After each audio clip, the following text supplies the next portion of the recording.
दिल्ली में प्रदूषण एक बड़ी समस्या है जिसको लेकर दिल्ली सरकार इस पे काबू पाने के लिए लगातार कोशिश कर रही है। उसमें एक बड़ी पहल है दिल्ली में इलेक्ट्रिक व्हीकल्स को बढ़ावा देना। उसे खरीदने के लिए सब्सिडी तो दी जा रही है, साथ में उसको चलाएं इसके लिए चार्जिंग स्टेशन की भी स्थापना की जा रही है। मैं इस वक्त मौजूद हूँ इंद्रप्रस्थ मेट्रो स्टेशन के पास में और यहाँ पर खुद दिल्ली के मुख्यमंत्री अरविंद केजरीवाल ने आकर 11 चार्जिंग स्टेशन का उद्घाटन किया। क्या खास है बताने के लिए डायलॉग कमीशन के वाइस चेयरमैन जैस्मिन साहब हमारे साथ हैं। जैस्मिन, बताइए क्या खासियत है इस चार्जिंग स्टेशन की? देखिए, दिल्ली ने करीबन 2 साल पहले अगस्त 2020 में देश की सबसे शानदार इलेक्ट्रिक व्हीकल पॉलिसी लाई थी। मुख्यमंत्री अरविंद केजरीवाल जी का सोचना था कि अगर प्रदूषण की लड़ाई में हमें जीतना है तो इलेक्ट्रिक व्हीकल्स में हमें ज़्यादा से ज़्यादा संख्या में अपनाने होंगे। उस पॉलिसी में प्रावधान रखे गए थे कि नई वाहन अगर कोई खरीदता है, खास करके 2 या 3 व्हीलर, तो उस पर 30,000 तक की सब्सिडी देने वाला दिल्ली पहला प्रदेश बना था। तो एक बड़ी संकट हमने वहां पे दूर करी। फिर ये था कि लोग अगर खरीद लें तो उनकी चार्जिंग कहाँ पे होगी? चार्जिंग कहाँ, बड़ी समस्या तो पिछले 2 सालों में दिल्ली ने निरंतर इसमें बहुत प्रयास किए हैं, सारे डिपार्टमेंट्स ने, डीडीसी ने, ट्रांसपोर्ट पावर डिपार्टमेंट में। मैं आपको बता दूं कि आज की तारीख में दिल्ली में 2,900 चार्जिंग पॉइंट्स हैं, एक्टिव हैं, जो देश भर में सबसे ज्यादा है। और टारगेट किया जाए इसमें? अगले 3 सालों में हमारा टारगेट है 18,000 ईवी चार्जिंग पॉइंट्स ले जाना, जो देश में नहीं वो दुनिया का बेंचमार्क माना जाएगा। आज हमने जो 100 चार्जिंग स्टेशंस की श्रृंखला में पहले जो 11 लॉन्च किए हैं, इसकी खासियत सबसे बड़ी है कि ये एक पीपीपी मॉडल के द्वारा, पब्लिक प्राइवेट पार्टनरशिप मॉडल के द्वारा बनाए गए हैं। और इसका सबसे ज्यादा बेनिफिट लोगों को मिलेगा, क्योंकि यहाँ पे जो वाहन चार्ज होंगे वो कम से कम दरों में, देश में नहीं दुनिया में सबसे कम दरों में चार्ज होंगे। तो मैं आपको उदाहरण दे दूं, बताइए हमारे दर्शकों के लिए। बिल्कुल, तो मैं आपको बता दूं कि अगर आज पेट्रोल का आप 2 पहिया वाहन चलाते हैं तो आपको 1 किलोमीटर में कितने आपका तेल का खर्चा होता है? करीबन ₹2.25 होता है, जो हमने अनुमान लगाया, ₹1.75 होता है।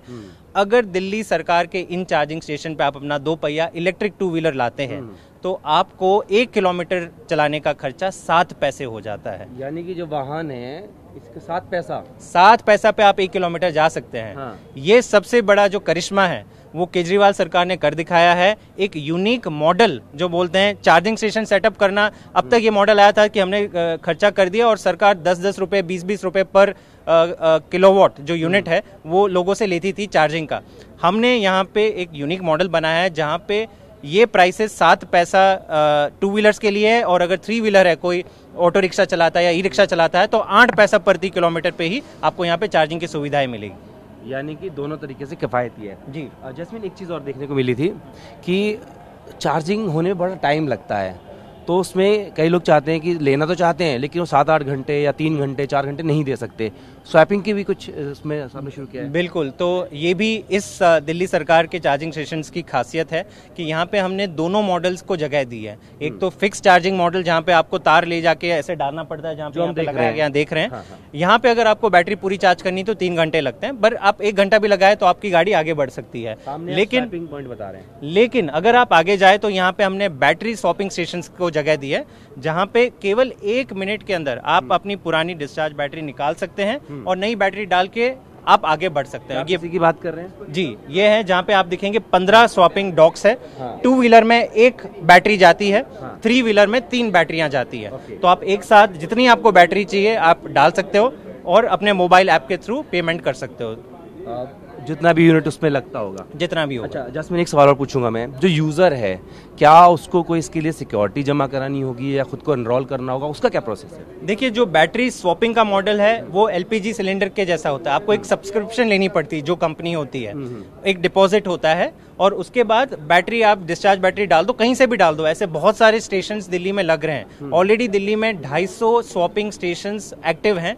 आज हमने 11 लोकेशंस पे 15 के करीब स्टेशंस खोले हैं। अगले 2 महीनों में 250 ऐसे स्टेशंस और खुल जाएंगे। तो आपको हर जगह पे ये सुविधा मिलेगी कि आपका अगर बैटरी स्वैपिंग मॉडल वाला है गाड़ी तो आप बैटरी स्वैपिंग पे जा सकते हैं। अच्छा, ये बात बताइए कि अभी चलो हम बात करें कि दिल्ली वाले हैं लेकिन दिल्ली एनसीआर भी है, कोई मान लो वहाँ से 2 व्हीलर लेके आता है, तो क्या वो भी यहाँ पर बैटरी स्वैप कर सकता है? कोई भी कर सकता है, इसमें ऐसा कुछ आउटसाइड भी कर सकता है। आपकी गाड़ी पे निर्भर है। अगर आपकी गाड़ी बैटरी स्वैपिंग के साथ आती है, वो टेक्नोलॉजी के साथ आती है, तो आप कहीं पे भी रोके बैटरी स्वैप करिए, आगे बढ़िए। अगला कदम क्या? दिल्ली सरकार का? अगला कदम यह है कि हमें दिल्ली को, माननीय मुख्यमंत्री जी का जो सपना है कि दिल्ली को दुनिया का नंबर 1 शहर बनाना है, हमें प्रदूषण को कम से कम करना है। और उसके लिए जो कदम आज दिल्ली सरकार उठा रही है, कोई भी ऐसा प्रदेश नहीं उठा रहा है। हमने ये तय किया है कि 2025 तक 80% जितने इलेक्ट्रिक टोटल बसेस होंगे उसमें 80% इलेक्ट्रिक बसेस होंगे। पूरे देश में इतने कुल मिलाकर भी नहीं होंगे। सिमिलरली प्राइवेट व्हीकल्स की जब हम बात करें तो हमारा टारगेट है कि 25% जो नए वाहन बिक रहे हैं उसमें से इलेक्ट्रिक व्हीकल्स हों। आज वो आंकड़ा 10% ऑलरेडी पहुंच चुका है, जो बहुत बड़ी बात है। हमारी आज तुलना पेरिस, सिंगापुर और कैलिफोर्निया से हो रही है। बाकी देश की अगर आप एवरेज देखें तो 3 से 4% पे ही है। बिल्कुल, बात के शुक्रिया।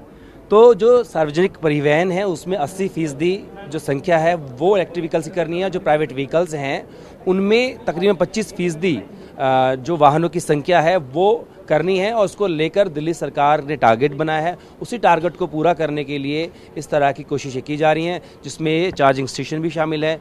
यहाँ पर आप बैटरी स्वाइप कर सकते हैं अगर आपको बहुत समय नहीं देना है। तो ये तमाम जो कोशिशें हैं वो दिल्ली सरकार की तरफ से की जा रही हैं। अपने वीडियो सहयोगी गंगा के साथ जितिन भाटी।